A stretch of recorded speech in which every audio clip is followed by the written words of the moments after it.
Assalamualaikum warahmatullahi wabarakatuh dan salam sejahtera. Terima kasih saya ucapkan kepada Najihah yang telah mempengerusikan program kita pada malam ini waktu di Malaysia, dan tengah hari bagi saya yang berada di Ireland. Kami ketinggalan sentiasa 8 jam daripada Malaysia yang lebih maju 8 jam lah ya. Jadi terima kasih juga saya ucapkan kepada semua pihak yang terbabit dalam penganjuran program ini atas kesudian untuk menjemput saya bersama-sama berkongsi serba sedikit buah fikiran berkaitan dengan topik design thinking yang kita akan kupas pada malam ini.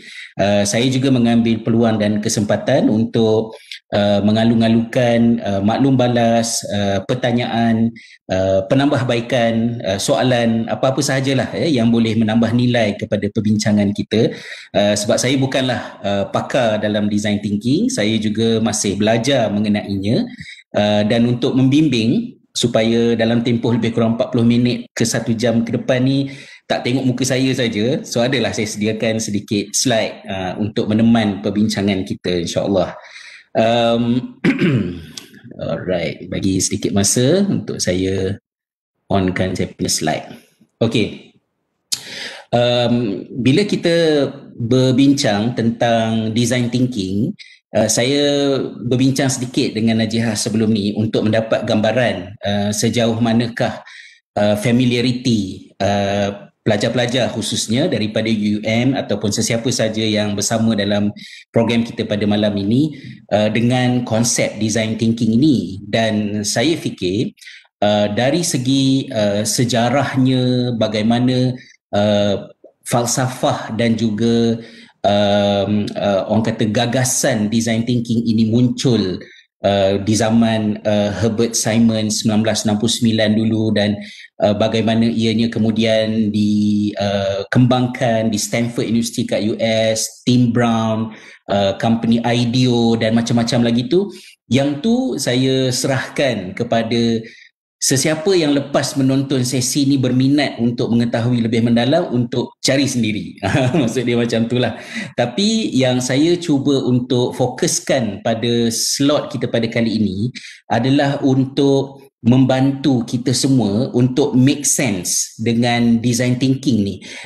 Apakah benda sebenarnya design thinking ni dan macam mana dia boleh digunakan dalam kegunaannya yang biasa dan dalam kegunaannya di luar daripada kebiasaan, tapi applicable dalam pelbagai kehidupan kita. Jadi saya cuba sampaikan dalam bentuk yang semudah mungkin dan mudah-mudahan dekat dengan contoh-contoh kebiasaan kita.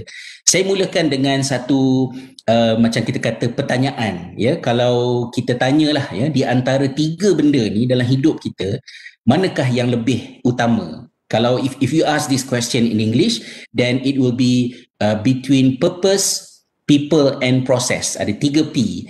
So what is your priority? Kalau dalam bahasa Melayunya, matlamat, manusia, dan saya letakkan M tu mekanisme, ataupun mesin, ataupun method, ataupun apa-apalah. Ya? So manakah yang lebih utama? So kalau kita tengok kepada graf ni, kalau kita ada dekat depan-depan face to face ni, mungkin saya boleh tanyalah kan yang kat depan ni. So apa yang paling utama antara matlamat, manusia, mekanisme? Mungkin susah sikit. Kalau susah nak jawab, kita imagine masa kat sekolah dulu, mula-mula masuk sekolah, apakah yang terpampang dekat dinding sekolah yang dilukis? Ya, mungkin ada falsafah pendidikan negara, falsafah pendidikan Islam, kadang-kadangnya moto sekolah, objektif. So pada fikiran kita, yang manakah yang lebih utama? So mungkin ada setengah orang kata yang utama adalah matlamat. Ya, sebab matlamat lah yang akan menentukan arah. Kita kena tentukan arah, sebab hidup yang tidak ditentukan arahnya akan jadi tidak tentu arah. Kan? Tapi saya rasa jaranglah orang akan jawab mekanisme ataupun mesin yang lebih utama, dan ramai mungkin akan kata, well, yang paling utamanya adalah manusia. Sebab kalau matlamat penting sekalipun, yang mengangkat matlamat, yang memilih matlamat, menentukan matlamat pun adalah manusia. So manusialah adalah prime cause dia, prima causa dia kan. Tapi untuk kita mengatakan bahawa dalam hidup ini yang paling penting adalah manusia, it's easier said than done. Lebih mudah untuk kita cakap daripada sebenarnya untuk kita buat. Kan? Kita boleh cuba bayangkan, kita fikir dalam realiti kehidupan biasa. Contohnya kalaulah seorang perempuan, mak-mak lah contohnya kan, ada anak kat rumah, anak lari-lari dalam rumah, tiba-tiba prang kan, terlanggar pasu bunga antik beli kat Beijing, China. Pecah. Ya. So masa tu sayang pasu ke sayang anak? Kan? Mungkin pada masa tu bila naik berantu memikirkan betapa mahalnya pasu tu dan tidak ada galang gantinya, mungkin terkeluarlah daripada mulut mak kan. Inilah anak aku punya perangai, geram punya marah sebab fikir pasu ni tak ada gantinya. Anak boleh ada seorang dua lagi kan. Jadi mungkin dalam situasi pada masa itu kita terlupa bahawa antara pasu dengan anak yang lebih penting. So kita lebih pentingkan pasu, kita sayang pasu dan kita setelah pasu pecah kita nak retakkan pula anak kita. Ikut be like that kan, na'udzubillah. Ataupun itu kalau cerita orang perempuan lah. Orang lelaki pun misalnya kalau naik kereta kan, kalau kalau isteri mengadu demam, suami kata biasalah awak dah tua kan, memang macam tu demam-demam, makanlah Panadol tu kan, senang je jawab. Tapi kalau kereta demam, contohnya ambil MC, bawa kereta teman kat bengkel kan, sayang kereta lebih daripada isteri. Kata manusia penting, tapi in real life it's not as simple as that. Or even Mak Rempit contohnya kan, Mak Rempit jatuh motor, dia cek motor ke dia cek kaki dia dulu kan.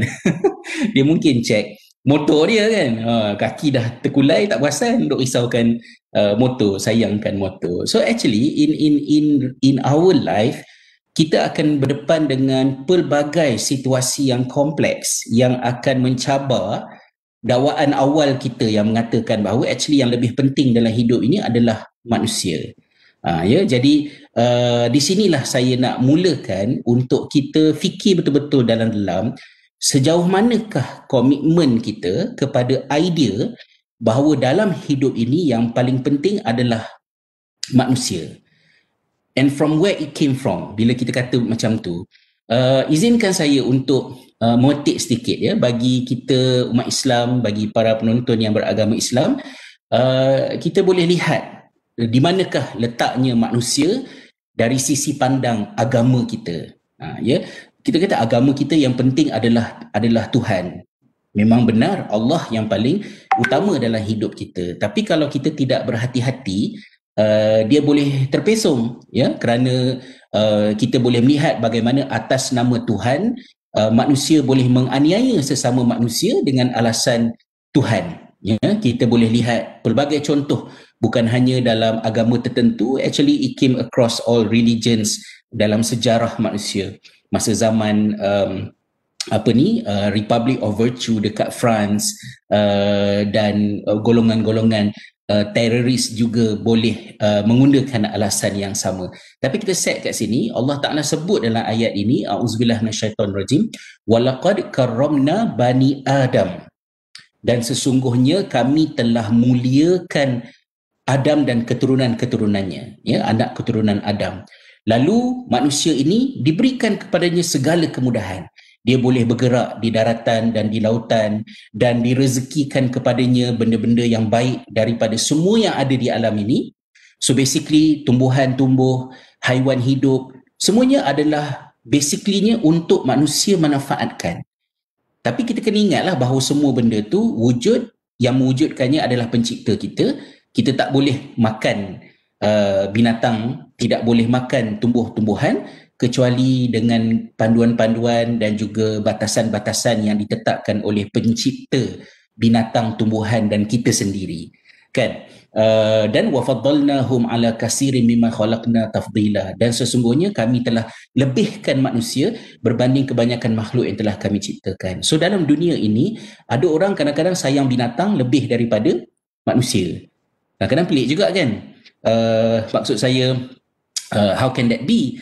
Sometimes bila kita, contohnya lah, kita jadi vegetarian ke, kita jadi vegan, which is a good thing, healthier dan juga support kepada greener lifestyle. But sometimes kita menyayangi binatang, menyayangi tumbuh-tumbuhan tapi berkasar dengan sesama manusia. So kenapa takkan you sayang anjing kucing lebih daripada manusia?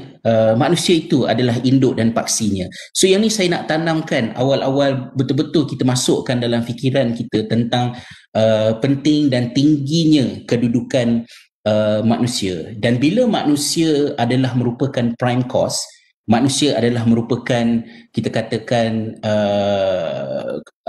induk kepada, paksi kepada kehidupan kita. Di sinilah datangnya the idea of design thinking. Okay, macam mana kita katakan design thinking? Dalam hidup ini, kita ada something yang kita tahu. Okay, kita belajar something, ramai adik-adik ke anak-anak, saya tak sure lah, mungkin dah level anak-anak juga sebenarnya kan, yang belajar dekat universiti, anda akan graduate dengan sijil, diploma, ijazah dalam bidang-bidang tertentu. So you learn something, you know something. Dan benda-benda yang anda tahu itu mungkin dalam sains, teknologi, or even falsafah, termasuk juga dalam agama. Macam saya sebagai graduan bidang syariah, bidang agama, lebih kurang 20 tahun yang lalu. So kita ada something. Ya, bila kita ada something, kita belajar something, kita tahu something, kita nak gunakan benda ni untuk berkhidmat kepada manusia. Bila kita ada something dan kita nak berkhidmat kepada manusia, ada cabaran yang boleh berlaku, iaitu apabila kita faham apa yang kita belajar tapi kita tidak faham pihak yang nak menggunakan benda yang kita nak hasilkan untuk mereka tu. Maksudnya kalau saya sebagai syariah, pelajar syariah contohnya, saya faham agama to certain extent, tapi saya tak faham manusia. Benda ini bukanlah benda yang direka-reka, tapi semasa saya belajar di Jordan, saya memikirkannya. Saya sebagai pelajar syariah, saya fikir apa yang saya hidup sekarang ini tidak mencerminkan realiti di Malaysia. Saya berasal daripada Ipoh, very multi-ethnic, very multicultural. Masa saya sekolah rendah, saya ada kawan yang berbangsa Cina, yang berbangsa India, Tahun Baru Cina, Christmas, Deepavali, kami lawat-melawat satu sama lain dan very close to each other. Tapi bila saya masuk di sekolah menengah, saya masuk sekolah agama dan bermulalah satu kehidupan yang monotonous. Semua Melayu, semua Muslim, okey, ada manfaatnya, ada faedahnya, tapi ada satu kekurangan yang mula berlaku. Okey, kalau saya tak hati-hati, saya boleh hidup macam di dalam satu alternate reality, dalam satu bubble. Habis belajar dekat sekolah agama, saya sambung pula belajar ke Jordan. Masuk pula dalam fakulti syariah. Again, semua Muslim, belajar tentang Islam. Okey, dah faham dah sedikit tentang agama. But the question left in my mind bila saya habis belajar ialah, you understand the religion, but do you understand the people? Faham tak manusia? Allah turunkan agama ni untuk diamalkan oleh manusia. Serba sedikit saya faham apa yang Allah telah sampaikan melalui ilmu yang saya belajar, tapi ilmu itu bakal diamalkan oleh manusia. So saya faham tak manusia? Dan saya tahu pengalaman saya selama 8 campur dengan 5, 13, 14 tahun, 14 tahun saya hidup dalam satu kehidupan yang tidak mencerminkan realiti Malaysia. Saya sudah terpisah daripada pelbagai bangsa, pelbagai kaum, pelbagai rencah kehidupan. Saya lama duduk di luar negara selama 11 tahun.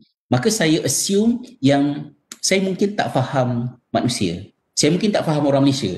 Dan bila saya balik ke Malaysia pada tahun 2004, selepas 11 tahun berada di luar negara, saya pernah duduk dekat depan Kinokuniya, dekat KLCC tu, saya tengok ke bawah. Tengok manusia macam-macam rupa kan. Dan masa tu saya fikir, berapakah jarak di antara apa yang saya tahu dengan mereka.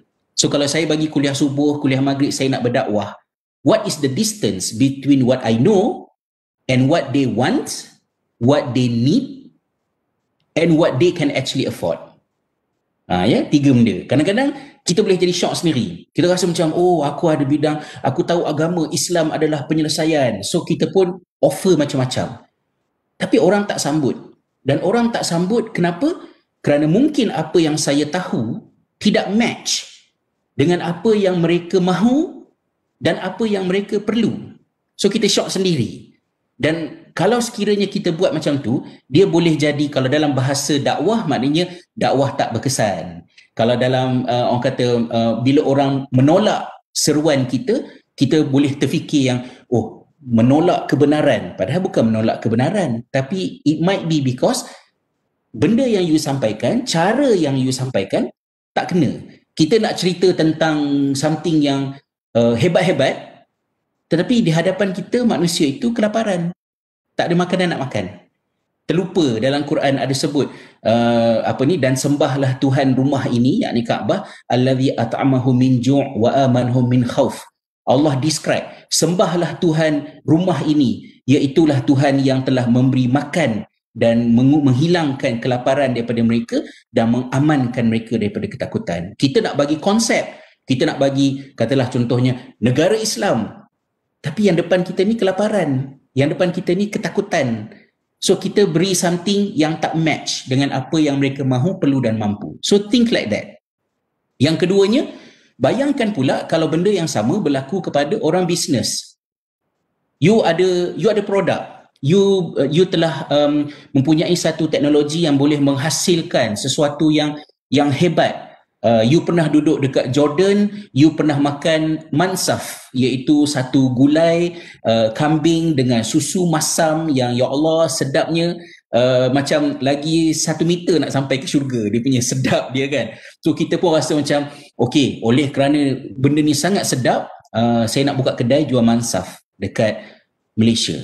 Orang Malaysia kena ke dengan tekak orang Malaysia? Kena ke dengan selera? So if you have something, no matter how precious, how great, how advanced your staff or even your service, but at the same time, if people do not need that, if people don't like it, if people can't afford to have it, then siapa yang nak beli? So we can imagine berapa banyak business yang melingkup, produk yang tidak sustain dalam kehidupan, muncul sekejap dan hilang, disebabkan oleh benda yang very simple ni, iaitu benda yang kita nak sampaikan bukan apa yang manusia mahu, bukan apa yang manusia perlu, bukan ada benda yang manusia boleh afford, mampu. Sebab tu ada setengah benda yang muncul and then cepat hilang. Kalau masa zaman saya kecil-kecil dulu, kami ada satu aiskrim yang dikenali sebagai Fuji Snowball. Masa tu rasa canggih sangatlah sebab aiskrim yang kenyal-kenyal, datang daripada Jepun. Saya pernah makan mungkin agaknya 2 kali kot masa saya budak-budak, and then Fuji Snowball hilang kan, sebab dia mungkin canggih tapi dia bukan apa yang orang perlukan. Yang stay apa? Antara benda yang stay contohnya ialah mancis, cap yang orang terbang tu. Daripada saya kecil sampailah sekarang, dia punya kotak pun serupa design dia, tak bertukar daripada dulu sampai sekarang. Tak payah nak fikir nak mencantikkan ke nak buat promosi mancis, because mancis is needed daripada dulu sampailah sekarang. Akan sampaikah zaman di mana mancis tak diperlukan? Mungkin masa saya duduk Finland susah sangat nak cari mancis sebab tak ada api, kan, masak kat rumah pun induction kan. Jadi point saya ialah apa yang menepati apa yang manusia mahu, apa yang manusia mampu, apa yang manusia perlu will stay. Dan apa yang tidak memenuhi benda ni tadi mungkin singgah sekejap dan hilang. Dan itu harus jadi peringatan. Macam kat Malaysia sekarang ni banyak jual beli dipengaruhi oleh trend, kan? Apa yang viral, banyaklah macam apa tete, apa saya tak tahu apa istilah, dah lama tak balik Malaysia kan. Apa ni, bila keluar satu trend, penuh orang datang beli, and then gone macam tu saja. Kenapa? Sebab dia tidak sustainable, because it is not based on what actually people want, need, or can afford, tapi disebabkan oleh trend. Therefore, in order to avoid that, kita mesti identify gap yang wujud. Ya, jurang yang wujud di antara apa yang kita tahu dengan apa yang manusia mahu, perlu dan mampu. Dan jurang itulah berkait rapat dengan apa yang disebut sebagai design thinking. Learning, knowing apa yang sebenarnya manusia mahu, perlu dan mampu. Kita letak macam ni, ya, something yang mungkin orang boleh ingat anchor dia. Orang tidak akan keluarkan duit untuk beli produk. Orang akan keluar duit untuk beli solution. So, bila kita nak hasilkan satu produk atau kita nak hasilkan satu servis, soalan yang kita kena tanya ialah produk kita ni ataupun servis yang kita nak buat ni menyelesaikan masalah apa? Menyelesaikan masalah ke tak? So, untuk menjawab kepada persoalan ini, kita perlulah meneliti terlebih dahulu soalan-soalan fundamental berkaitan dengan manusia dan keperluannya. And this is not easy, ya, untuk kita melakukannya. So, siapa yang perlu kepada design thinking ni? Saya rasa daripada celoteh saya tadi tu dah nampak lah kan. Pendakwah perlukan design thinking, orang nak buat bisnes perlukan design thinking. Actually, semua orang perlukan design thinking, termasuk dalam education. Ya, saya dalam bidang pendidikan, saya boleh katakan bahawa sebelum COVID-19 lagi sistem pendidikan kita sudah bergelumang dengan masalah. Di antara masalah yang dihadapi ialah ownership pelajar terhadap pembelajaran is very low. Maksudnya, apa yang budak-budak fikir, apa yang budak-budak rasa menarik dalam hidup, pengalaman-pengalaman kehidupan mereka tidak penting. Sebab yang penting ialah mereka kena datang sekolah dan mereka kena belajar apa yang disediakan untuk mereka. Dan kita tak fikir ada satu idea lain. Oleh itu, bila budak-budak tak minat dengan apa-apa subjek kat sekolah, bosan, kita akan salahkan pelajar. Jangan kata kamu tak bermotivasi, kamu tak nak berjaya ke, kamu tak nak masuk syurga ke, kan? Kita tanya soalan macam tu. Kita letakkan segala kebosanan dan frustration mereka itu adalah ke atas mereka. Tetapi dari perspektif design, kita ada isu yang lebih besar. Bahawa budak-budak tidak minat, dari manakah minat ataupun motivasi itu datang? Ia datang antaranya adalah daripada ownership pelajar. Pelajar mesti ada rasa bahawa benda yang dia belajar tu is meaningful. Benda yang dia belajar tu is connected kepada life dia. Akan berguna untuk dia. So kalau budak-budak tak ada benda tu, kenapa tak ada benda tu? Sebab memang tak pernah ditimbulkan. Kamu datang, kamu kena belajar bearing, kena belajar probability, kamu kena belajar algebra, kamu kena belajar semua benda tu. Tapi in real life, nak kena pakai ke semua benda tu? Dan kita tak boleh nak paksa budak-budak setiap hari 6, 7, 8 jam selama 11 tahun duduk belajar something yang dia orang tak boleh make sense. So dari perspektif design, ada flaw kat situ. Namanya ialah essentialistic. Essentialistic philosophy of education, maksudnya kita buat contents pendidikan kita berasaskan kepada essentialism. Apa dia essentialism? Essential. Ini adalah ilmu-ilmu yang essential yang diperlukan oleh kamu semua. So sila datang ke sekolah dan belajar benda ni, because these are the essential knowledge.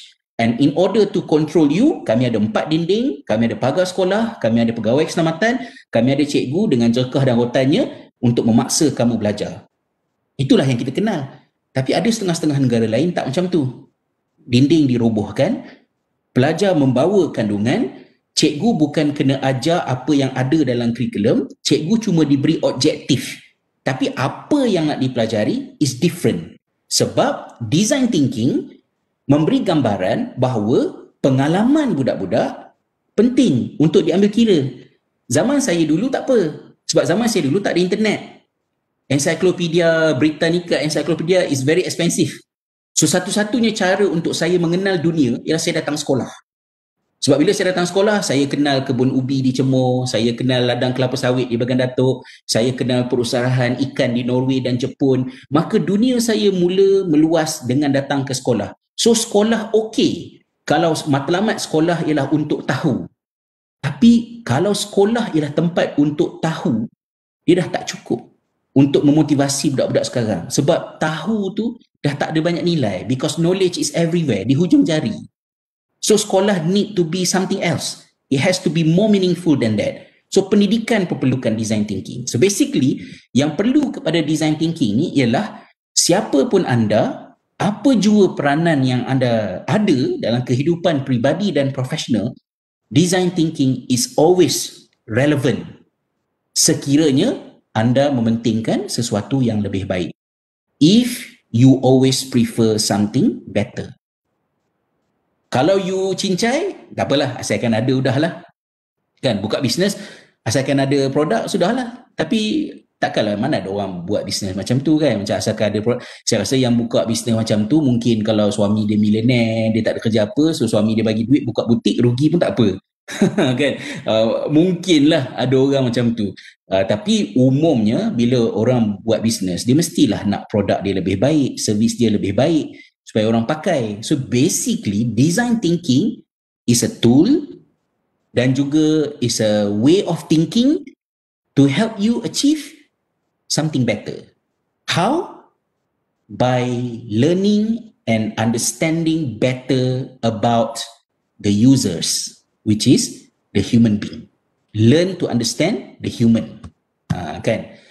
Jadi apakah itu design thinking? Basically design thinking ni adalah satu idea, kita sebutkan sebagai satu falsafah, dan juga satu alat yang bertujuan untuk menyelesaikan masalah yang kompleks. Okay? So dia adalah satu bentuk pemikiran dan dia ada tool dia yang bila kita gabungkan dua benda ini, gunanya adalah untuk menyelesaikan masalah. Dan biasanya masalah yang kita nak guna design thinking ni ialah masalah yang multidisciplinary, yang kompleks. Kalau saya recall balik, contohnya masa saya semasa saya belajar masa masih ada kelas dekat Finland dulu, salah satu daripada amalan bagus yang ada dekat negara berkenaan ialah bila individu, maksudnya individu pun boleh, masyarakat, company, kalau ada isu-isu yang kompleks, rather than wasting their time invest untuk selesaikan masalah, mereka campakkan masalah mereka tu ke universiti. Dan universiti akan mengambil kes-kes mereka itu sebagai study case yang student akan pakai.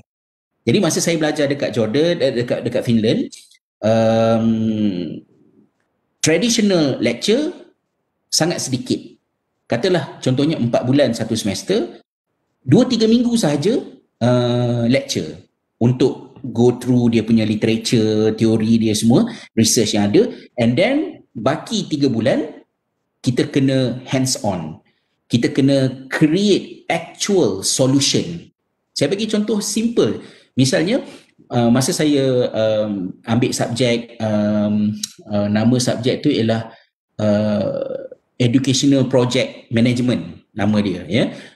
So dia punya topik dia ialah macam mana nak mengendalikan projek berkaitan dengan pendidikan. So kami semua dipecahkan kepada beberapa kumpulan dan setiap kumpulan mendapat kes yang sebenar, yang ada klien sebenar. So kes saya ialah sebuah sekolah mendapat 20 television smart TV, tapi mereka tak nak smart TV mereka itu sekadar duduk dekat dinding, tetapi mereka nak smart TV itu optimize, boleh digunakan untuk memperbaiki pembelajaran, pengajaran kat sekolah tersebut.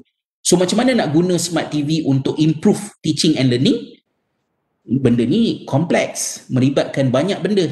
So tak payah fikir, cikgu sibuk, campak masalah tu ke universiti, grup saya ambil. So kami study bagaimana nak develop content, apa teori-teori dia berkaitan dengan creative collaboration, lepas tu pelajar nak contribute macam mana, cikgu nak contribute macam mana, capacity smart TV tu macam mana, apa yang smart TV boleh buat, apa yang smart TV tak boleh buat. Kita study board-board yang dekat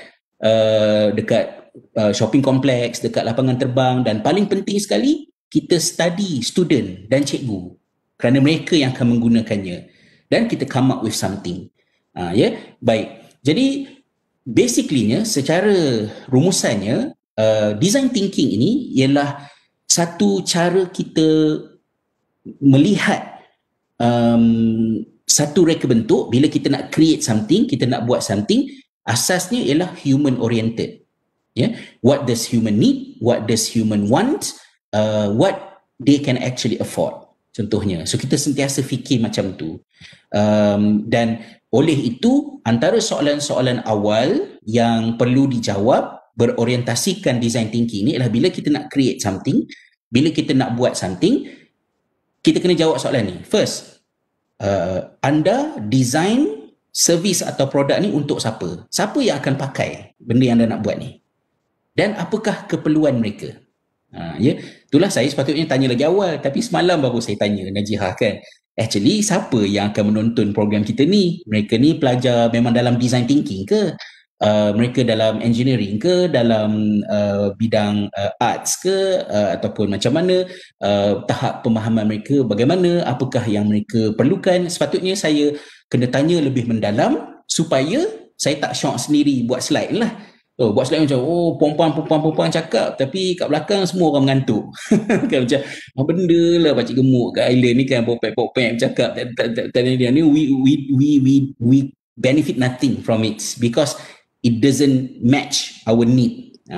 So soalan yang kena tanya awal-awalnya ialah, kita buat program ni bukan untuk saya, kan? Bukan untuk Najihah, bukan untuk BSN atau MSc, tapi untuk manfaat peserta. So kalau kita nak betul-betul buat program ni efektif, then saya kena cari jalan untuk tahu apakah keperluan penonton sebenarnya, yang bersama dengan program ni kan. Apa keperluan mereka dan how can I match what I know, what our team know with the need. So untuk itu, design thinking ini ada macam-macam approach. Kalau kita masuk dalam mana-mana bengkel courses yang mengajar tentang design thinking, there's a many different way to manifest the idea. Tapi umumnya ini adalah di antara 5 langkah utama yang selalunya akan terbabit bila kita membuat satu kerja berasaskan design thinking. Basically, kalau kita tak tahu 5 benda ni pun, kalau kita dah accept dalam kepala kita bahawa manusia penting, pun dah bagus dah. Sebab bila manusia penting, you akan mula buat something dengan faham manusia dulu. So kalau cikgu sebelum mengajar, kenal pelajar dulu. Pemimpin sebelum nak come up with gagasan, idea ke apa-apa semua, kenal rakyat dulu, tahu apa masalah. Dan mahasiswa kalau pegang betul-betul bahawa manusia penting, then dia akan buat something masa zaman dia student, dan bukan hanya studious duduk dalam lecture, duduk dalam belajar semata-mata dan keluar dengan 4 flat ataupun straight A, anugerah dekan ke apa dan sebagainya, tak cukup. So 5 step itu ialah empathize, define, ideate, prototype dan test. Saya akan pergi laju-laju sebab kita nak bagi ruang masa yang sebanyak-banyaknya untuk bersoal jawab kalau ada soalan lah. Kan ya. Alhamdulillah kalau ada soalan dan pandangan. Okay, first kali iaitu step yang paling susah, iaitu empathize. Empathize maknanya kita cuba untuk melihat sesuatu daripada perspektif orang tu. Okay, kita cuba untuk memahami individu-individu yang kita nak produce produk ataupun servis untuknya. So kalau dalam gambar ni seolah-olah macam lelaki dan perempuan ini adalah bakal pengguna, dan kita cuba melihat something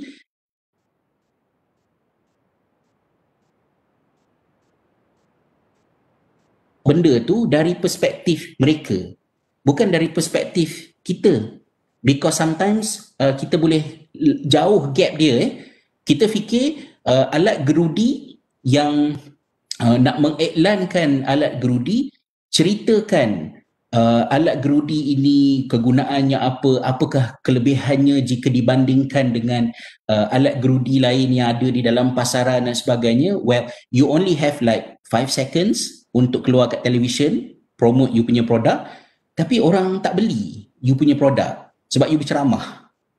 Tapi kalau you check betul-betul, you study betul, akhirnya katakanlah, ini saya reka-reka je lah kan, contohnya kebanyakan lelaki membeli gerudi sebab isteri dia suruh repair barang dekat rumah dan jangan buang duit untuk upah orang. Ya. Jadi kalau you study dalam betul-betul, akhirnya oh rupanya sebab utama kenapa lelaki beli gerudi bukanlah kerana fungsi-fungsi canggih yang ada pada mesin gerudi tersebut, tetapi kerana pressure daripada wife mereka. Jadi bila kita katalah kita dapat insight tu, so nanti kita punya promosi nanti kita akan kata gerudi ini anda beli isteri senyum, keluarga bahagia. Katalah contohnya kan, anda tak cerita fungsi gerudi, anda cerita beli mesin gerudi ni, isteri happy, suami pun happy, keluarga pun happy. So within 5 second, orang beli you punya produk. Because gerudi itu menyelesaikan the actual problem yang lelaki hadapi, iaitu bukan lampu rosak, tapi isteri marah kat rumah ataupun benda-benda yang macam tu. So empathize ialah satu proses untuk mendengar, dan mendengar itu memerlukan kita untuk tidak judgemental. Dengar betul-betul, cerita apa masalah yang mereka hadapi, apakah isu yang mereka hadapi. So ini adalah level pertama, iaitu empathize. Okay? Dan empathize is very challenging because telinga kita ni bila kita dengar, dia not necessarily kita dengar. Sometimes bila kita dengar something tapi kepala kita sibuk dengan idea-idea, preconceived idea yang kita dah ada. Bila kita dengar, apalah dia ni, takkanlah itu pula, kenapa pula macam tu pula, kenapa pula. Maksud dia kita sibuk dengan suara kita sendiri. So itu tak empathize. We listen, tapi kita listen hanya apa yang kita nak listen. So kita kena buang benda tu. We have to enhance the ability to actually listen and understand. Dan apakah masalah-masalah yang mereka hadapi. Kedua, bila kita dah dengar, kita interview orang, kita pergi jumpa orang, berjumpa sendiri dengan mereka-mereka yang pernah menggunakan dan bakal menggunakan produk dan servis yang kita nak hasilkan, then kita akan dapat banyak maklumat yang sangat berharga. Dan kita gunakan proses empathize tadi untuk menjawab soalan, so sebenarnya apa yang mereka perlukan? Apa masalah yang mereka hadapi? Apa cabaran yang mereka hadapi? Dan dengan menjawab soalan-soalan ini, kita dapat insight. Insight ini ialah something yang very deep. Kita nampak macam orang tu, masalah yang kita bagi, presenting problem, real problem. Sometimes kita fokus pada presenting problem. Tapi satu produk ataupun satu servis yang bagus ialah yang tackle the actual problem. Kalau dalam orang Islam, saya suka guna hadis, ada anak muda jumpa dengan Nabi Muhammad SAW, minta kebenaran untuk berzina. Kan pelik tu, nak berzina tu satu bab dah. Minta kebenaran untuk berzina. So bila Rasulullah SAW dengar benda tu, sahabat-sahabat baginda yang lain-lain ni marah. Tapi Rasulullah tahan mereka, dekatkan anak muda tu. Rasulullah tidak ceramah tentang zina. Rasulullah tak terangkan zina ni haram ke apa semua, sexual transmitted disease ke apa, tak. Rasulullah tanya, kalau aku benarkan kamu berzina, orang lain kalau minta kebenaran zina, aku juga kena benarkan mereka. Dan kalau mereka nak berzina dengan mak kamu, kamu bagi. Kalau ada orang nak berzina dengan kakak kamu, kamu bagi. Kalau ada orang nak berzina dengan anak kamu, kamu bagi. Jadi Rasulullah bukan membetulkan soal libido, nafsu, keinginan untuk berzina, tapi Rasulullah betulkan cara berfikir anak muda itu, yang selfish. So, the presenting problem ialah zina. The actual problem ialah wrong way of thinking. Maka Rasulullah betulkan the real problem. So, itu adalah insight. So, by listening, getting deeper into all these first three questions, dan the last one kita akan dapat insight.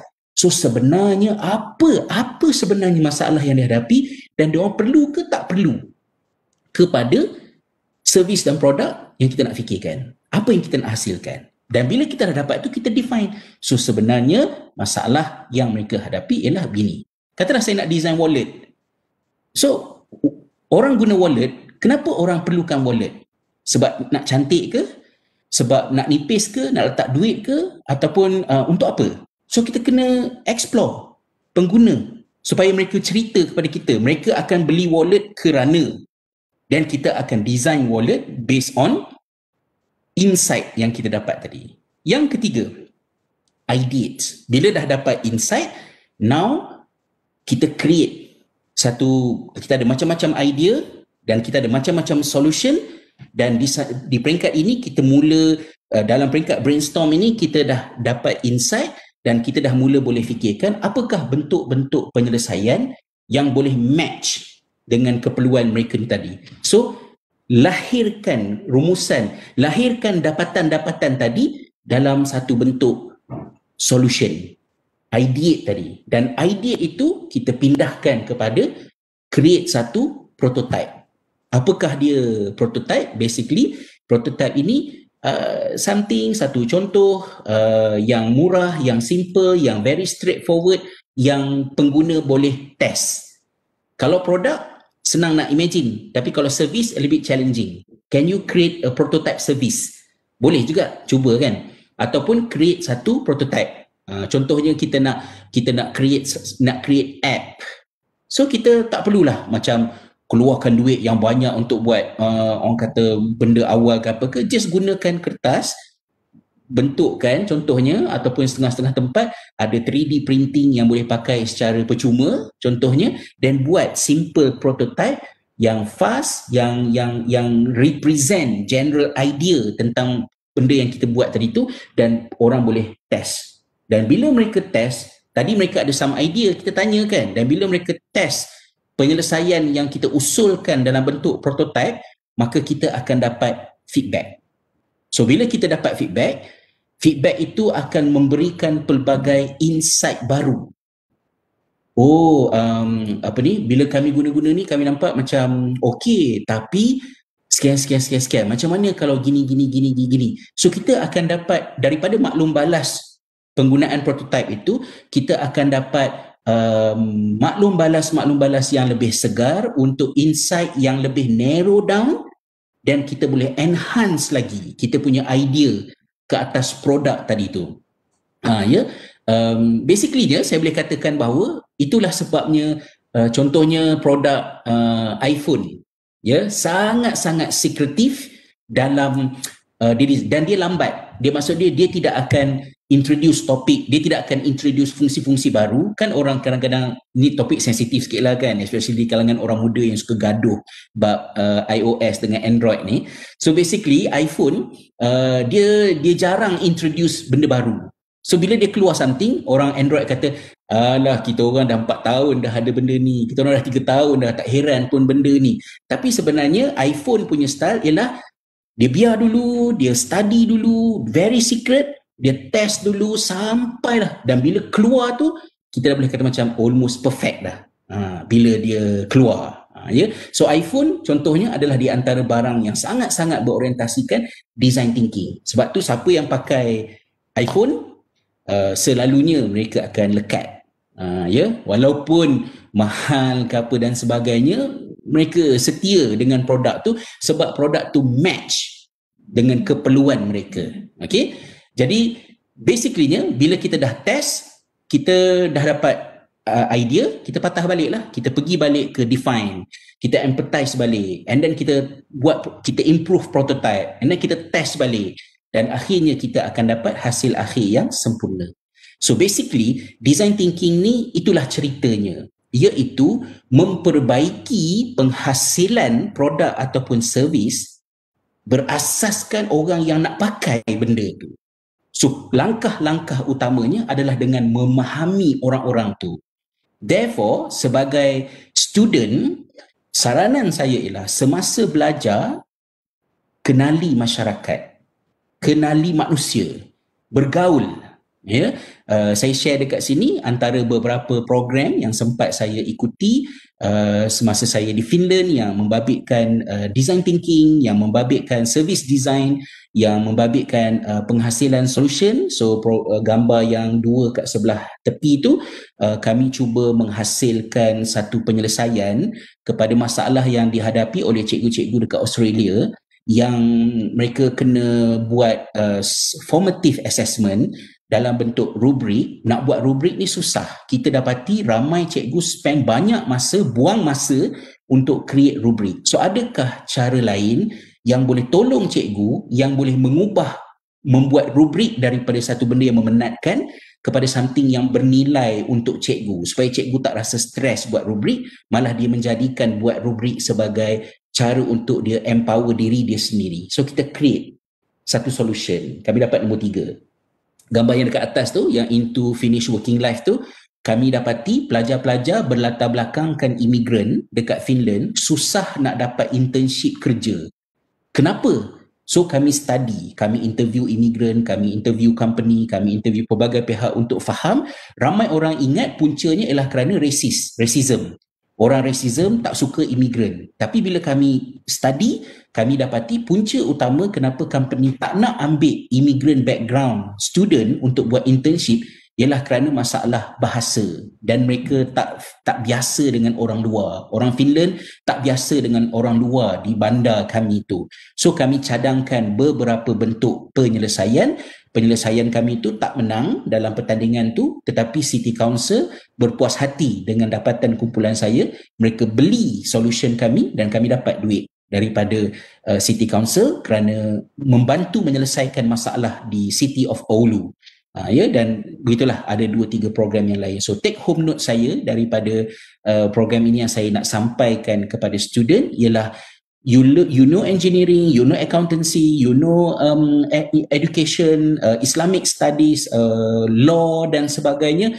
They are all good, but they are all raw knowledge yang bila you nak translate dia kepada produk ataupun solution, optimizing it requires you to understand human and their insight. So get to know people, bergaul lah, terutamanya bagi pelajar-pelajar yang semangat dakwah, yang buat kerja-kerja dakwah yang tengah hype sekarang ni. So sebelum kita rasa teruja dengan apa yang kita belajar daripada kitab, daripada buku, daripada usrah dan macam-macam tu, pergi jumpa manusia dulu, bergaul dengan masyarakat dulu, fahami apa masalah yang masyarakat hadapi, dan baru fikirkan bagaimanakah something yang kita tahu kita boleh gunakan untuk menyelesaikan masalah mereka, supaya hasil dakwah kita itu menepati apa yang diistilahkan dalam agama kita sebagai hikmah. Hikmah tu apa? Al-qaulul munasib, perkataan yang tepat pada masa yang tepat, dalam konteks yang tepat, dengan keperluan yang tepat. Dan ketepatan itu boleh dicapai antaranya dengan memahami manusia. Dan mungkin agaknya sebab itu Nabi Muhammad dilantik menjadi Rasul SAW pada usia 40 tahun, bukannya 20 tahun. 40 tahun tu maknanya kenal manusia, bergaul, dah faham manusia, baru berdakwah kepada mereka. Wallahu a'lam. Tak maaflah, terlajak pula. Saya pulangkan balik kepada Najihah untuk sesi yang seterusnya. Okey, terima kasih Ustaz atas perkongsian yang mana saya yakin sedikit sebanyak telah membuka minda pelajar serta penonton kita pada malam ini tentang proses design thinking atau reka bentuk pemikiran kreatif itu sendiri. Okey, jadi kita masuk ke sesi soal jawab. Terdapat beberapa soalan daripada pelajar yang ada dekat saya. Buat masa ni saya ada 4 soalan daripada pelajar. Okey, yang pertama Ustaz. Yang pertama ada pelajar tanya, tadi waktu elemen empathize Ustaz ada sebut tentang apa maksud dengar dengan sebenar-benar dengar. Jadi mungkin Ustaz boleh ulas lebih lagi tentang maksud dengar dengan sebenar-benar dengar itu apa? Okey, kalau ada kelapangan, bacaan lanjutan yang saya cadangkan ialah cuba cari buku The 7 Habits of Highly Effective People oleh Stephen Covey. Dalam bab yang ke-5 ke berapa saya tak ingat lah, dia ada sebut seek first to understand then to be understood. Berusaha untuk faham sebelum difahami. Sebelum kita nak orang faham kita, kita faham orang dulu. Dan caranya adalah dengan enhance listening. Okey, kalau ikut panduan Al-Quran, saya jawab daripada Al-Quran dulu. Allah Ta'ala sebut, saya tak ingat dalam surah ataupun ayat yang mana, Allah Ta'ala kata alladzina yastami'unal qaul fayattabi'una ahsanah. Iaitulah mereka yang mendengar. Yastami'un tu maksud dia dengar, bukan hear tapi listen. Maksud dia dengar dengan hati, bukan dengan telinga je. Dengar dengan hati, dengan akal fikiran, dengar dulu dan ikut apa yang terbaik. Inilah orang yang mendapat petunjuk dan orang yang dikatakan sebagai ulul albab, kata Al-Quran. So macam mana mendengar dengan sebenar-benarnya tadi? Kita identify dulu dengar yang tak betul. So dengar yang tak betul, contohnya kita dengar kita buat-buat dengar. Kita dengar, nampak macam dengar, tapi sebenarnya tak dengar. Kita fokus pada benda lain. Kita biar orang tu bercakap, tapi lepas tu apa dia? Cakap apa tadi? Kan? So orang akan turn off. Macam, okey lah, dia tak minat pun dengan apa yang kita nak terangkan. So itu satu. And then yang keduanya, pendengaran yang salah ialah kita dengar apa yang kita nak dengar sahaja. Ya, contohnya macam fikiran kita sudah dominan dengan something, kita dah percaya dah bahawa ini yang betul, ini yang salah. So dah tak ada faedah sangat untuk kita dengar penerangan, sebab macam mana pun kita akan resort ke sini. Inilah yang saya akan cakap. Ya, so kita kena tone down benda tu. So basically mendengar dengan sebaik-baiknya ialah dengan mengawal apa-apa sahaja yang kita tahu dan membuka ruang yang sebebas-bebasnya untuk pihak yang nak ceritakan insight mereka yang kita sebut tadi sebagai user ataupun customer, future customer kita itu, untuk mereka explain apa sebenarnya struggle, masalah yang mereka hadapi. This is not easy kalau kita tak biasa, dan kalau kita dah biasa pun nature manusia, kita ada macam-macam idea kan dalam kepala kita. So basically yang kita kena latih diri kita adalah untuk mendiamkan diri. Kalau secara teknikalnya masa kita interview users di peringkat empathize tadi tu, kita kena kawal mimik muka kita, cara kita melontarkan soalan. Katalah kita tanya soal pasal gerudi tadi kan, kita tanya, Encik pernah tak guna gerudi? Dia kata pernah. Boleh tak Encik kongsikan masa beli gerudi tu, apa tujuan asal Encik beli gerudi tu kan, kenapa pilih gerudi ni? Dia pun cerita, dia kata sebenarnya benda tu tak repair pun tak apa, tapi sebab isteri saya marah-marah sebab lampu tu dah lama dah tak menyala, so saya beli ni sebab saya nak diamkan dia. Katalah contohnya, dia cakap macam tu kan. Lepas tu kita pun buat mimik muka macam apalah punya penerangan kan. So bila kita buat mimik muka tu, nanti itu akan menyebabkan dia terasa yang realiti yang dia hadapi, sebab sebenar kenapa dia beli gerudi tu, sebab itu memang itu yang berlaku. Kita telah judge benda tu dan dia akan shut down. So bila dia shut down, kita tak dapatlah more insight untuk improve produk tadi tu. Tapi kalau kita oh, this is interesting, thank you, sebab saya tak pernah nampak sisi ni. Saya hanya akan fikir gerudi ni kita kena improve dari segi bateri dia, kita kena improve dari segi power dia, daripada ketajaman dia ke apa-apa, tapi saya tak pernah terfikir aspek masalah yang ada hadapi kat rumah, kenapa orang beli. So thank you for this insight. So kalau kita boleh appreciate maklum balas yang orang berikan rather than asyik nak judge je apa yang orang cakap, then we will get better insight. So itulah mendengar, dengan mendengar sebenar-benarnya itu, it requires some training, some skills. Itulah mungkin sedikit respon saya. Okey, terima kasih Ustaz. Untuk soalan yang kedua, tadi Ustaz ada mention dekat part education, yang pelajar ni dia perlu ada minat atau orang kata desire lah dengan apa yang dia nak belajar tu kan. Jadi kalau kata dalam situasi student ni waktu dia memulakan pembelajaran tu dia ada minat, tapi tengah belajar tu dia punya minat, desire dia tu hilang. Jadi mungkin ada tak nasihat Ustaz yang berkaitan dengan design thinking process ni boleh digunakan, sebab selagi tak final destination, selagi tu orang kata ada harapan kan. Yes.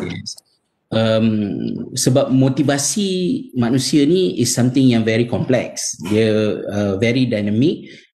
Learning sciences explain certain things, tapi dia tidak as straightforward as that. Maksudnya kita boleh terangkan bahawa sumber motivasi seseorang semasa dia belajar adalah ownership terhadap pembelajaran. Bila dia rasakan yang dia ada kawalan ke atas apa yang dia belajar, so itu akan membolehkan satu intrinsic motivation dihasilkan. Intrinsic motivation maksudnya motivasi dari dalam, iaitu motivasi yang lebih kuat. But sometimes extrinsic motivation juga ada peranan, boleh membantu. Extrinsic ni ada reward, ada ganjaran. So yang itu pensyarah, cikgu, orang-orang di sekeliling, our loved ones, parents ke, pasangan kita ke, mungkin boleh buat something untuk membantu. So kalau sekiranya seorang pelajar itu hilang motivasi di tengah-tengah perjalanan, dia boleh hilang motivasi, it could be kerana satu daripada dua sebab, iaitu kerana kepentingan hal tersebut hilang atas apa-apa faktor, ataupun yang keduanya kerana menariknya benda tu telah hilang, because there's no surprise anymore, because dia dah tahu dah benda tu. Jadi kita kena identify, dan cara untuk identify ni ialah dengan kita sit down bagi orang yang nak bantu pelajar yang macam ni, ataupun bagi pelajar tu sendiri untuk overcome cabaran yang dihadapi,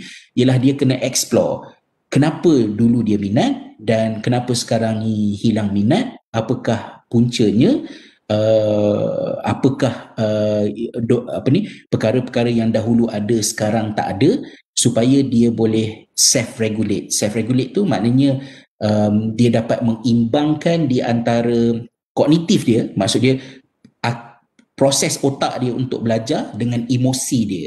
So emosi dia tu contohnya macam as simple as rindukan keluarga. So kalau rindukan keluarga itu puncanya, dan kita tak boleh belittle benda tu. Contohnya pada satu peristiwa apabila satu kejadian yang berlaku pada abad ke-8. Abad ke-8 ni sebenarnya zaman Nabi SAW. Saya saja sebut abad ke-8 untuk menggambarkan ketika Malik bin Al-Huwairis, seorang sahabat bersama dengan sekumpulan anak muda, mereka belajar dengan Rasulullah SAW. So mereka stay dekat rumah Rasulullah selama 20 malam. Malam ke-20 mereka hilang motivasi, mereka tak boleh nak fokus, dan mereka tak dapat nak ikutilah apa yang Rasulullah ajar. So bila keadaan tu berlaku, Rasulullah perasan dan Rasulullah tanya, apa yang mengganggu fikiran kamu? Jadi basically-nya mereka jadi macam tu sebab mereka teringatkan keluarga. So bila mereka ingat keluarga, Rasulullah tak adalah pula kata, lembiknya baru 20 malam tak jumpa family dah orang kata lemah semangat kamu. Tak. Bila mereka cerita benda tu, Rasulullah kata, kalau begitu tak apalah, maknanya baliklah kamu semua ke rumah. Jadi Rasulullah acknowledge emotional struggle yang budak-budak tu hadapi, dan Rasulullah tidak memaksa untuk habiskan juga, tapi Rasulullah kata, okey, kita stop belajar ni, baliklah ke rumah, cuma apa yang kita dah belajar ni cuba amalkan dekat rumah. So dari perspektif education, apa yang Rasulullah buat ialah baginda telah ubah setting pembelajaran. Daripada belajar dengan Rasulullah, belajar hands on, balik amalkan. Bila masuk waktu, salah seorang laungkan azan, dan yang paling tua imamkan solat, kata Nabi SAW. So pedagogi yang Rasulullah pakai ialah Rasulullah identify apakah punca mereka hilang minat, dan Rasulullah acknowledge punca tersebut, buat something mengenainya. Pembelajaran tidak ditamatkan, tetapi diubah reka bentuknya agar mereka still belajar, tetapi dalam bentuk yang kena dengan keperluan mereka pada masa itu, iaitu memenuhi masalah kerinduan mereka kepada keluarga. Saya tak katalah straightforward, so universiti kena cuti bagi budak balik jumpa family. It's not as simple as that. Tapi foundation dia ialah cari insight, korek dan kenali kenapa masalah tu berlaku. Kan, wallahualam. Okey, terima kasih. Untuk soalan yang seterusnya, dalam bidang bisnes, tadi saya cakapkan untuk perniagaan, kena sentiasa mencari idea atau berfikiran jauh. Dan kalau kita lihat sebab pandemik COVID-19 ni, ada beberapa pelajar, bukan beberapa lah, ramai yang dah mula melakukan perniagaan. Jadi apakah cara pemikiran atau perkara penting yang boleh student untuk amalkan untuk mereka ni sustain dan tidak putus asa semata-mata untuk cari pendapatan sampingan. Jadi mungkin dia boleh luaskan lagi perniagaan dia. Kalau bila saya jawab ni, it doesn't mean yang benda tu senang. Maksudnya you buat selesai kan. It's very challenging. Tapi basically-nya yang boleh saya letakkan ialah bila kita nak buat bisnes macam tu, kita kena mencintai masalah lebih daripada mencintai produk. Maksudnya jangan terus fikir nak jual apa. Oleh kerana sekarang ni trend student buat bisnes, masyarakat buat bisnes, so kita pun nak buat bisnes. Kita faham keadaan terdesak, apa-apalah kiranya macam tu kan. Tapi balik pada slide awal saya tadi yang menyebut bahawa if you want something better, dan caranya ialah identify problem, identify needs.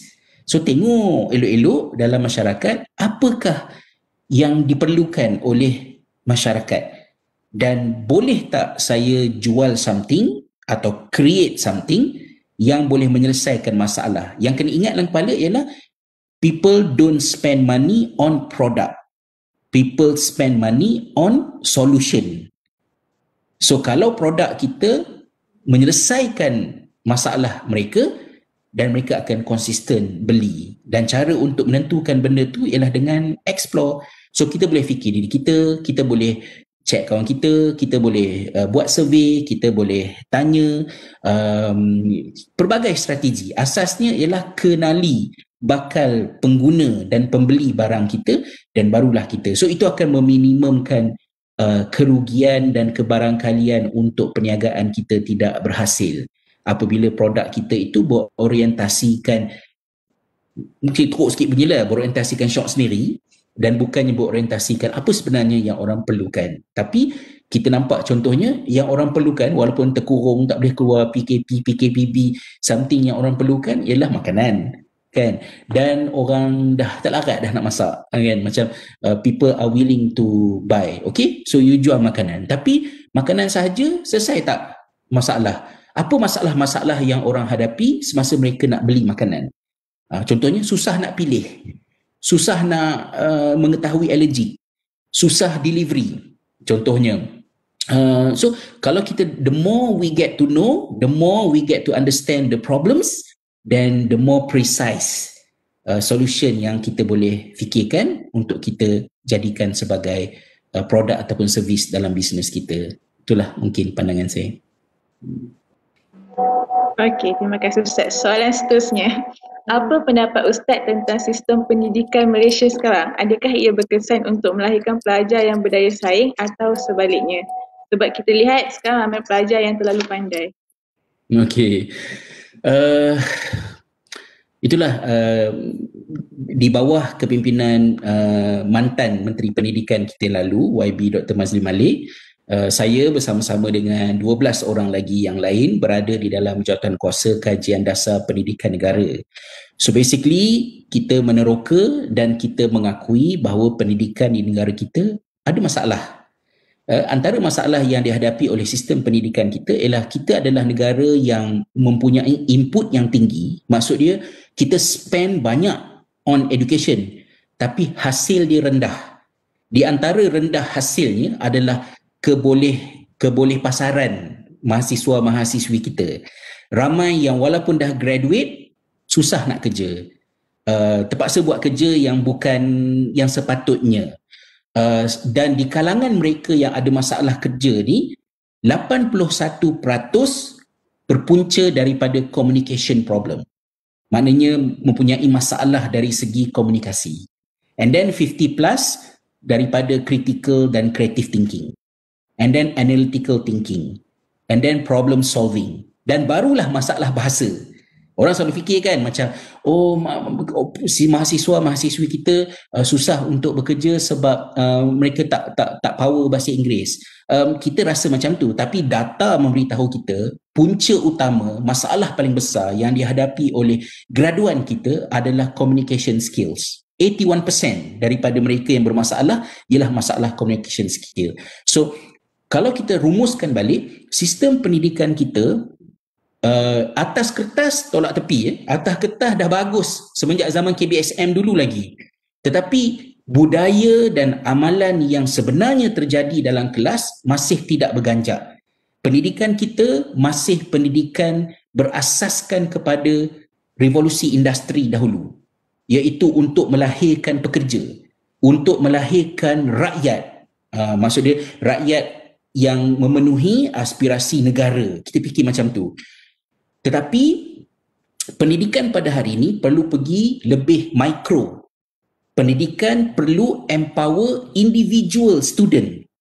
So, kita bukan hanya melihat pelajar sebagai sekumpulan makhluk yang perlu diberikan pendidikan, tapi kita perlu melihat setiap pelajar sebagai individu unik yang ada pelbagai kelebihan dan kekurangan yang sekolah boleh tolong untuk majukan mereka.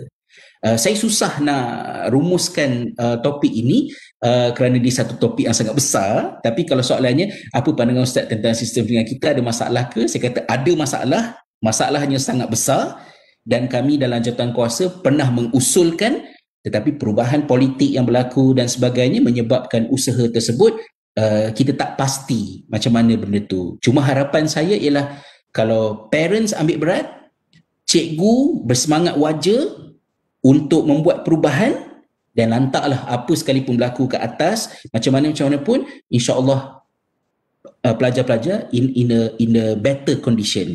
InsyaAllah, dan kita haraplah semoga pendidikan ini ada penambahbaikan, dan boleh saya tekankan juga bahawa negara kita Malaysia adalah negara di rantau berkenaan di region Southeast Asia tu, negara yang mempunyai pelajar di sekolah swasta paling tinggi berbanding dengan nisbah penduduk, kerana kepercayaan terhadap sistem pendidikan public education itu berlaku defisit, kemerosotan. So we really hope something perlu dibuat, apatah lagi di zaman COVID-19 ini. Dan perubahan itu bukan perubahan simple, dia very systemic. Design thinking tu memang sangat perlu embrace by orang-orang ke atas ni. Tapi kalau orang atas ni tak boleh nak pakai pun, kalau cikgu-cikgu pakai design thinking, understand your student, then I will try to improve my teaching to support my student based on what I understand about their own problem, their own struggle, dan insyaAllah perubahan tu dah boleh mula berlaku di bilik darjah masing-masing, insyaAllah. InsyaAllah. Terima kasih Ustaz. Jadi kita ada satu lagi soalan, dan mungkin soalan yang terakhir insyaAllah. Jadi pelajar ni tanya, design thinking ni selain berfungsi untuk create something, boleh tak kita gunakan untuk troubleshoot something yang bermain di fikiran kita juga? Maksudnya dalaman kita selalu berkonflik antara idea dan hati. Kadang bertembung juga dengan konflik apa yang kita dah tahu, apa yang kita rasa kita tahu, dan apa yang kita dihidangkan untuk tahu. Jadi macam mana pendapat Ustaz? Saya tak berani jugalah nak kata ya ataupun tidak apabila design thinking itu kita kecilkan fungsinya kepada dunia dalaman kita. Maksud dia dialog di antara kita dengan diri kita sendiri kan. Sebab manfaat utama design thinking ni ialah dia membolehkan orang yang pelbagai kemahiran, pelbagai disiplin, pelbagai bakat ditemukan untuk menyelesaikan satu masalah yang kompleks. Dan kalau kita seorang-seorang untuk meneroka isu kita, saya tak kata benda tu salah, tapi contohnya macam empathizing your own self, bukannya impossible, tapi it's quite tricky lah kan. Macam mana you nak actually listen to yourself without being judgmental towards your own. Dan itu dia dah jadi macam drama pula lah kan. So pada pandangan saya, kalau kita berdepan dengan cabaran-cabaran yang macam ini, kita tolaklah ke tepi design thinking. Sebab bila kita nak guna design thinking, kita jangan nak guna design thinking sebab design thinking tu fancy. Kita nak guna design thinking tu sebab kita ada something yang kita nak selesaikan. So fokus untuk selesaikan benda tu. Terpakai ke tak terpakai design thinking, properly ikut flow 5 step tadi ke tak follow 5 step tadi, that's another thing.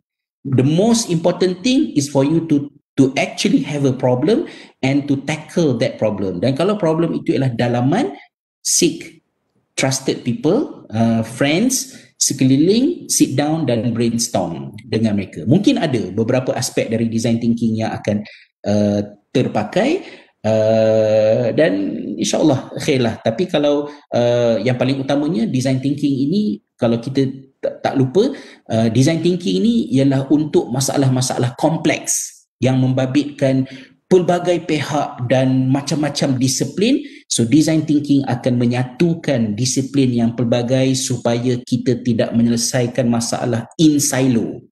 Maksud dia seorang-seorang, orang ni fikir ni, orang ni fikir ni, tak. Masing-masing datang bawa, terutamanya di peringkat ideates tu. Ideate tu maknanya datanglah 40 produk, 50 idea, bawa dulu semua. Jangan apalah idea bodoh lah, cakap mengarut lah benda ni, jangan. Masuk je, there's no such thing as stupid idea, all ideas are welcome. But then bila dah ada 50, you classify, kategorikan dia, you kecil lagi, dan akhirnya you akan select daripada 50 tu mungkin ada 3, 2 ataupun even 1 yang kita decide untuk jelmakan ia dalam bentuk prototype, kan? Wallahualam. Okay, terima kasih Ustaz. Terima kasih saya ucapkan kepada tetamu jemputan kita Ustaz Hafizal kerana sudi hadir, sudi berkongsi pengetahuan dan sudi menjawab semua soalan tentang topik kita pada malam ini. Moga sedikit sebanyak perkongsian pada malam ini dapat membantu penonton kita terutamanya golongan mahasiswa-mahasiswi untuk lebih berfikiran kreatif dalam menyelesaikan masalah sekaligus lebih mengenali sasaran masyarakat yang akan memberikan manfaat pada bidang pelajar itu sendiri pada masa hadapan.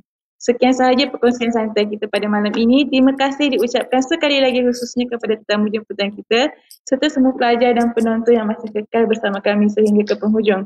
Saya mewakili Inapan Siswa MIC dan BSN memohon maaf tersalah kata dan bahasa sepanjang program ini berlangsung. Saya sudahi dengan wabillahi taufiq wal hidayah. Wassalamualaikum warahmatullahi wabarakatuh. Waalaikumsalam.